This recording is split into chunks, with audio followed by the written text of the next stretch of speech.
ಒಮ್ಮೆ ಗೌತಮ ಬುದ್ಧರು ತಮ್ಮ ಶಿಷ್ಯರ ಜೊತೆ ಗ್ರಾಮಕ್ಕೆ ತೆರಳುತ್ತಿದ್ದರು. ಅಲ್ಲಿ ಒಬ್ಬ ವ್ಯಕ್ತಿ ಗೌತಮ ಬುದ್ಧರ ಮುಂದೆ ನಿಂತು ಕೋಪದಿಂದ ನಿಂದನೆ ಮಾಡಲಾರಂಭಿಸಿದನು.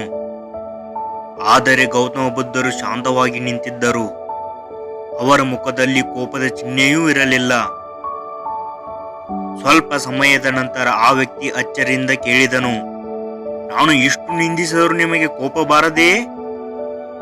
ಬುದ್ಧರು ಮೃದುವಾಗಿ ಉತ್ತರಿಸಿದರು, ಯಾರಾದರೂ ನಿನಗೆ ಉಡುಗೊರೆ ನೀಡಿದರೆ ನೀವು ಅದನ್ನು ಸ್ವೀಕರಿಸದಿದ್ದರೆ ಅದು ಯಾರ ಬಳಿ ಉಳಿಯುತ್ತದೆ? ಅವನು ಹೇಳಿದನು, ನೀಡಿದವನ ಬಳಿಯೇ ಉಳಿಯುತ್ತದೆ.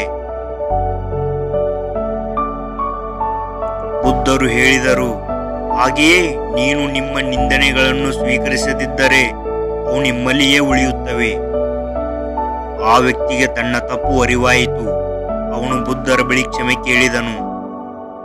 ಪ್ರೀತಿಯ ವೀಕ್ಷಕರೇ, ಪ್ರತಿಯೊಬ್ಬರ ಜೀವನದಲ್ಲೂ ಇಂತಹ ಘಟನೆಯಾಗುತ್ತದೆ. ಆ ಸಮಯದಲ್ಲಿ ನಾವು ಸಹನೆ ಮತ್ತು ಶಾಂತಿ ನಮ್ಮ ದೊಡ್ಡ ಶಕ್ತಿಯಾಗಿರುತ್ತದೆ. ಇತರರ ಕೋಪವನ್ನು ನಾವು ಸ್ವೀಕರಿಸದಿದ್ದರೆ ಅದು ನಮಗೆ ಹಾನಿ ಮಾಡಲಾರದು.